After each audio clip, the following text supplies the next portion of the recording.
just going to get into this. If you're here, I'm assuming you're either a fan of music in general, you're a Sleep Token fan, just curious to see what I think about this for some reason. But to preface this, Sleep Token is a band that I would venture to guess that a lot of people are just now hearing about in the metal scene as a whole, based on their latest drops with their new album coming out, Take Me Back to Eden, really close in a few weeks here. So they released some songs that are pretty diverse, pretty shocking at times. I really do think that it's going to cause them to blow up more. Obviously, it already has. I've seen the numbers on their Spotify kind of skyrocket after they released The Summoning and Chokehold, based on, I guess, reactors looking at it, well-known reactors, and then I guess lesser-known ones as well, jumping on it. Mostly because it's got a certain amount of shock value to it. But even as a long time fan since Sundowning, they haven't been around super long at this point. I kind of see that it's just a continuation of their creative works here. They're very good at innovating and doing it in a way that makes sense, even if on paper it wouldn't really make a lot of sense. So I thought it would be fun to go back to their first album, kind of do this tier list here, maybe eventually do all their songs, but specifically let's look at their first album, maybe how it compares to what we see with their newest releases, and maybe just give my thoughts on it. So to kind of give a little bit of background, I first heard of Sleep Token. My roommate from college told me about them, and it was when Sundowning had come out. And at the time, I didn't really get into them. Now, he thought I would like them because he knows my music tastes, knows I like metal, and he knows specifically that I like concept albums. And there is a concept here with Sleep Token, but in Sundowning, I don't really get the feeling that it's as connected as some of the later albums would have us believe to some greater story. And even to this day, that's not the part of Sundowning that I really like. The musicianship itself just kind of speaks for itself.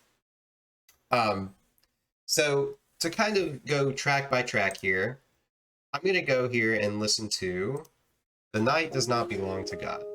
This is track 1 on this album, and it might be the first Sleep Token song I ever heard. Very mellow song. You might think when this comes on that you're in for kind of this chill album, and you kind of be half right, I guess. The way that this song trades off between nice, mellow, like synth piano sounds, and eventually kind of comes to this full envelope of sound.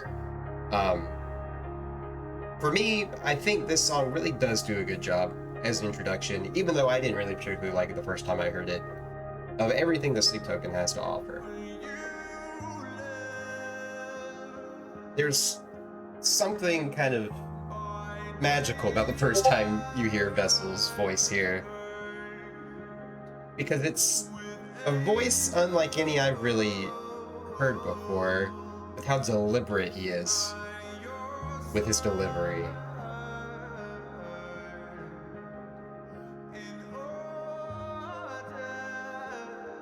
And just the way he sings, everything is just immaculate. Just the way that he hits the notes, the way he enunciates, his vibrato, everything, on top of this slow, plodding background. I just think this is probably quintessential Sleep Token. However, I do think it gets better from here. So I would only put it in A. I don't know if I'm going to be able to do this with it playing in the background. I'm going to listen to it too much. So maybe I would recommend that if you care about listening to these songs, if you haven't heard them, go look them up. You'd be doing yourself a favor. So I might just talk about them without it in the background. It's just distracting for me. It gets in the way of me like giving my thoughts here. But the very next song on the album is The Offering. Now, I Said the Night Does Not Belong to God is quintessential sleep token, but the offering is where I first started getting really, really excited about the band. It just has this more metal feel to it. There's more guitar work throughout the whole thing, and just solid chorus that's not as repetitive as The Night Does Not Belong to God.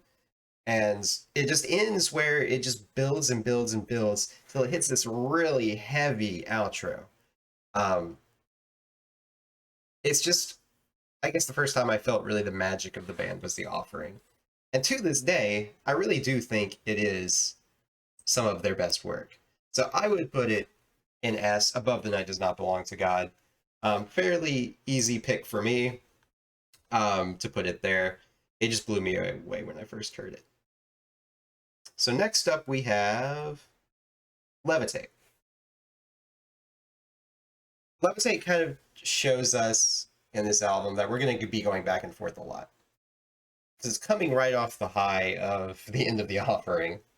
And we're taken back to this plodding piano sound that we had before with a more, I guess, standard melody. But even the standard melodies, when Vessel is singing, are just accentuated that much more by his delivery. This like pleading sounding to his voice. I don't know. This song really does get me. The lyrics I think are pretty good, and it does do the standard sleep token crescendo into the end, which I really do like. But I just can't quite put it as high as The Night Does Not Belong to God, I don't think. It's just not quite as atmospheric for me, although it does sound really great. Like I said, not a bad song on this list. I would put it at a solid B.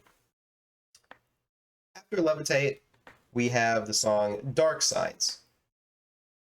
And I kind of think that if you were to show somebody who's not super into metal, or maybe even not even super into like rock music, a song by Sleep Token, Dark Signs might be a good one. It is definitely the song that I use whenever I want to test a pair of speakers, see if it can handle some bass, because my God, that low end sounds really good. But it definitely goes for a more, I guess, like pop sounds than anything before it. Even like Levitate, um, very ominous lyrics. It really kind of delves into this idea that there's some kind of relationship gone astray here. Something's wrong.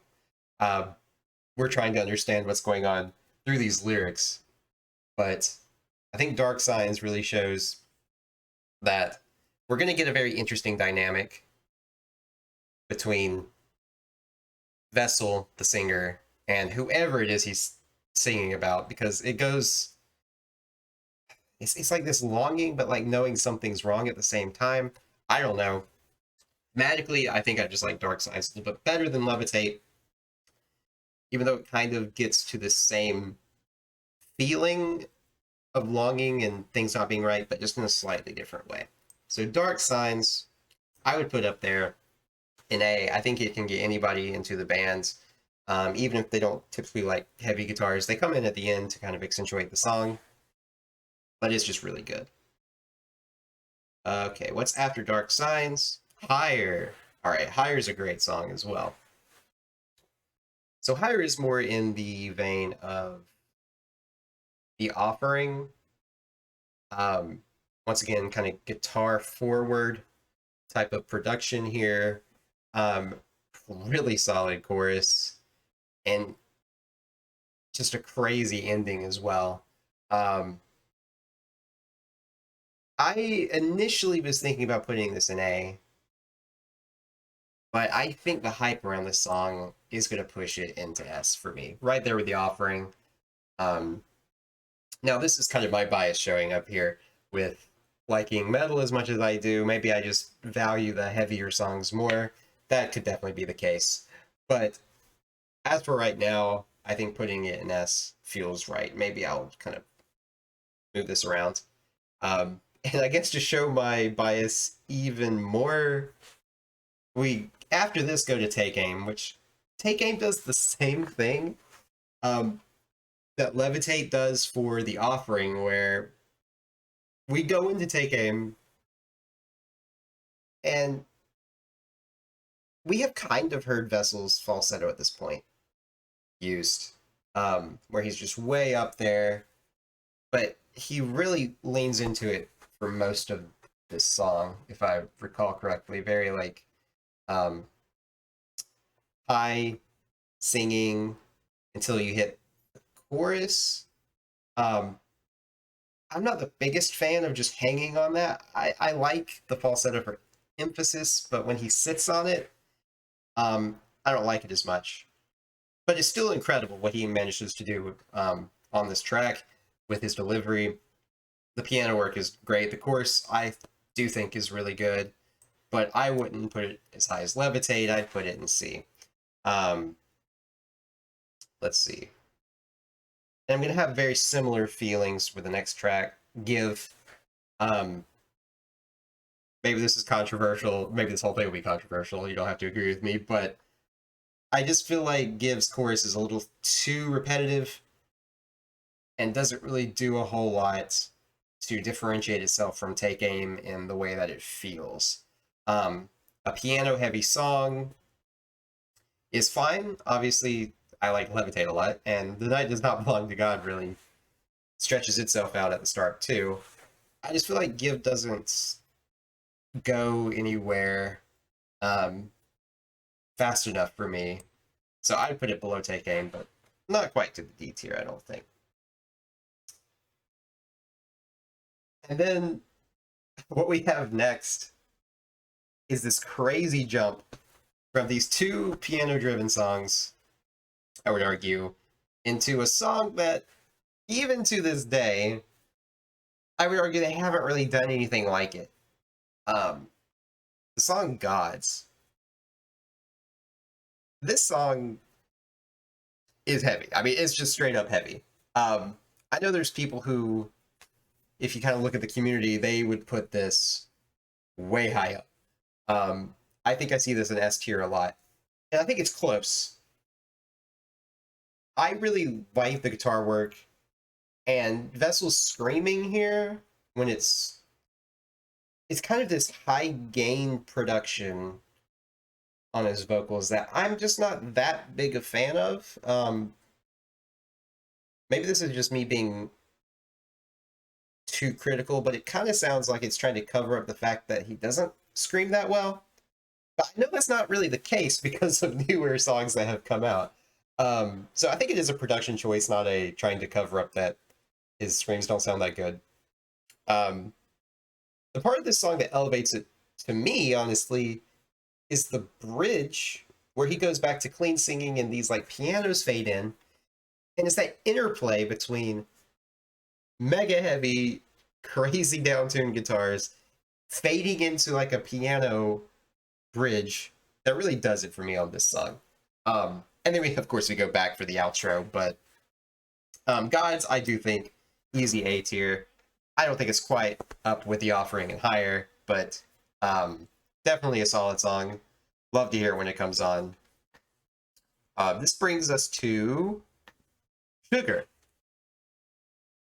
I was kind of split on this song for a long time because it's the most straightforward song I would say that they have written on this album, where even though it's got some really cool like synth work at the start, we've got these this kind of like melody or what you want to call it, this like repeated motif that goes over and over into some chord changes.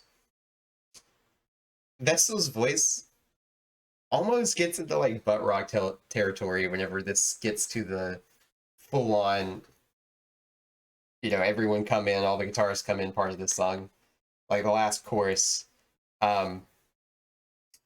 And the song kind of sits on his like falsetto at the start a little bit more than I would prefer. Although it is just catchy, even though it's a little bit repetitive. It is a very, very catchy song. I think that I would honestly put this song in B, maybe even high B, maybe better than Levitate. Um, maybe low A. I don't know. It could kind of get pushed up, but the song's good. I just there are parts of the performance I'm not super sold on, even though it's really good performance. Um, God, this is hard to try to split these songs up to try to rank them, but I think I'm doing good so far.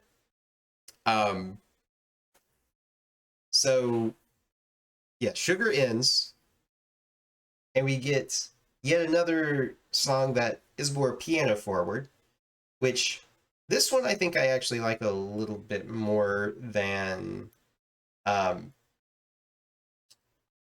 maybe some of the other ones. Say That You Will just hits a little bit different for me in terms of the emotional value that it provides. Um, I think I just connect with it a little bit more than Take Aim and Give. The chorus is just kind of heartbreaking, I guess, is the best way to put it. Not that the whole album isn't just kind of a heartbreaker.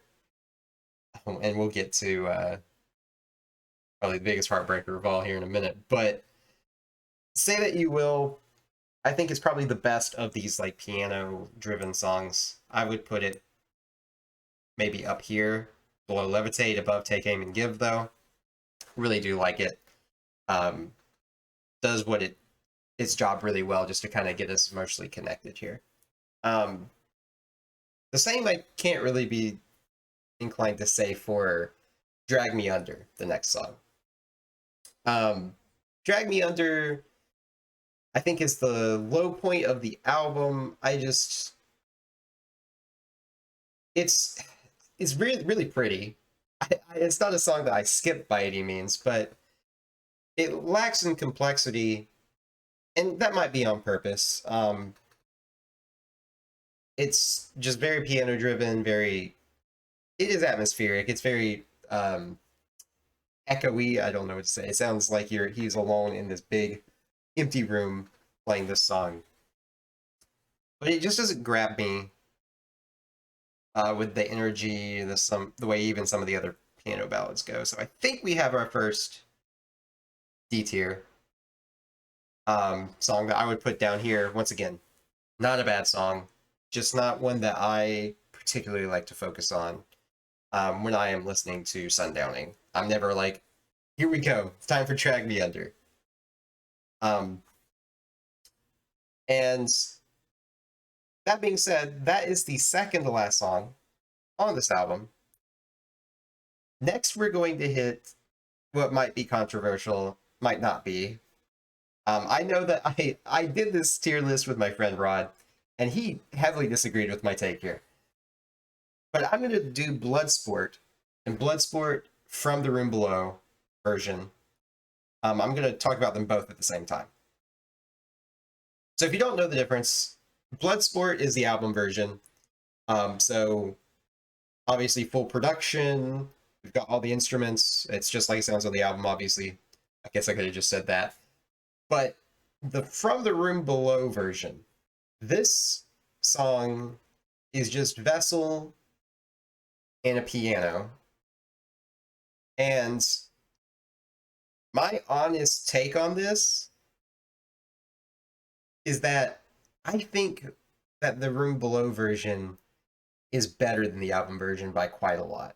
For people who know Vessel's like kind of what he's about, have listened to a lot of Sleep Token, that might not be kind of wild, but if you've not heard this version, you might be wondering what makes it so great. Well, I would just say go listen to it. He is just giving it his all here, opening himself up. Even behind a mask, you can tell that this is a painful song for him. I mean, he even kind of cracks his voice at times.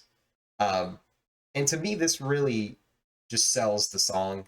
more so than the album version, which I just, when I'm listening to the album version, I'm like, man, I wish I was listening to the Room Below version, which is kind of weird, I guess. But I guess my big gripe after hearing the Room Below version is that if I go back and listen to the album version, it almost sounds like upbeat. There's like background singers, and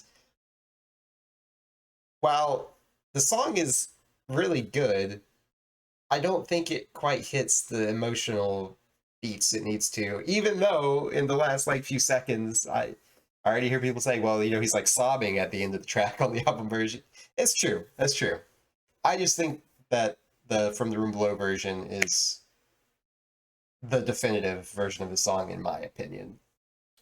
That being said, both great songs. Bloodsport's an easy A. From the Room Below, I'd put it in the S tier. It's just one of the best vocal performances, most moving, I guess, vocal performances that I think you could ask for from a vocalist. One thing I didn't mention throughout all this that I feel like I have to shout out now is the drummer. If you don't know, it seems to me checking the song credits for all of the songs here, like who's credited with writing it, we get Vessel 1 and Vessel 2, and I think the producer who does Loath's stuff, among other bands. I think I saw he was credited with a Holding Absence album as well, but also great bands. I'm not super into Loath, but Holding Absence I am into. Um, the wild thing here is Vessel 1, obviously the singer, I'm pretty sure he writes all these parts, and then he brings Vessel 2 in to do the drums. Which the drums are incredible. If I could rate the drumming on these tracks, like any track that has drums is probably S tier. Um, it's just crazy how good this drummer is. I don't know who he is. I don't know what his background is, but he's grooving when he needs to groove. He's hitting hard when he needs to hit hard. Just all little intricacies. I'm not really a drummer. I just know that it sounds good. So maybe a drummer, an actual drummer, could pick it apart a little bit more. But it almost sounds like on later like albums that he's got some kind of jazz background, maybe the way he's doing fills and stuff. But drummer's incredible throughout the whole album. I just had to bring that up because I feel like I didn't talk about it so much as I talked about the general vibe of the songs. But I guess with the last little bit of this, I'm going to include these From the Room Below versions. So this is an album song, but Shelter is, I would say, without talking about it too much, a solid B. It is about on Levitate's level, songwriting wise to me. I really like the song. Can't really say too much bad about it. It's a very, very solid song. So now we have When the Party's Over. And this is very interesting because I'm not a huge fan of Billie Eilish. I'm not a huge hater either. I think Bad Guy's pretty meh of a song. Don't really like the whispery vocals, but songwriting wise, I think Billie Eilish does a really good job at what she does. Just the performance part of it, not really in my thing, but that's fine. However, I do think this cover is really interesting. Vessel, once again, doing this live rendition of it, you can really just hear the song maybe differently than even Billie Eilish kind of delivers it, obviously. I really like this song, but I don't think it's necessarily going to go too high on this list. I'd put it in C. I don't seek out this song to listen to it. However, I do really like it. And then finally, I guess to just wrap this up for Sundowning, there is I Want to Dance with Somebody From the Room Below. And this cover is kind of special because I've always thought that people are listening to the song I Want to Dance with Somebody I mean, where do you expect to hear that song, the original version? It's like, white people dancing like at a wedding or something. But the song is sad. The song is really sad. I don't think I even realized that until I heard this version, and it took my perspective of this song and just completely changed it. Um, the way that Vessel delivers this song, just the phrasing on the piano is great. Just gives it a whole different flavor. And I don't even know if I want to listen to the original anymore. This song just makes me want to cry while the original makes people want to dance. It's just so strange to see these two different takes on this same song. I think this song, for me, goes in A, with that context of it completely recontextualized a song that I'd heard my whole life and never really thought about. And then I guess before I kind of call it quits on this ranking for Sundowning, I will include one more song. And that song is Jaws. I don't really have too much to say other than this song is an absolute banger. Um, it starts with the typical Sleep Token build up. We get like a clave, like doing a rhythm. We get, piano and then some like sultry sounding vocals from Vessel. And it does the typical like just increase in volume, increase in complexity. The drumming here, I guess why I kind of brought it up is because the drumming here is phenomenal. And this is where I start to suspect that maybe there's some like jazz influence with Vessel too. Yeah, this song has a killer chorus. Vocals are great. Lyrics are really interesting and just paint a picture of like this twisted love. I don't know. I guess if I could describe Sleep Token in a word or a phrase, it's like this twisted love story going on. And the idea of love and that's kind of presented in this song is like dangerous. It's dangerous and it's dark. Obviously we get this like shark jaw here, and there's talk of predators and stuff like that in the song. I would recommend checking it out if you haven't, because it is easily to me an S tier song. Once again, highlights everything great about Sleep Token. How we can go from a small intro to a crazy big chorus, crazy big outro with all this complexity in the middle, and it still be accessible. That's the thing that really gets me. This music is very accessible with the, I guess maybe like God's, like the Offering Higher, or maybe not as accessible as the rest, but it's a very, very easy listen, even for someone who's not super into metal. They're not a metal band, and I'll die on that hill. They are just a band that does whatever they want to do, or a project if you consider that it's mostly just Vessel doing this, working with a producer and a drummer. But anyway, I'm rambling at this point. These are my thoughts on Sundowning. If you have any comments, I'd love to hear them. If you disagree, maybe there's parts of these songs that I haven't appreciated enough. I like to hear what other people see in these songs, because there's so much to pick apart. So many different ways you can love Sleep Token as a band. Once again, I think they're an up-and-comer. Looking forward to, I think it's May 19th, when that new album comes out, and we get to see what else they have for us.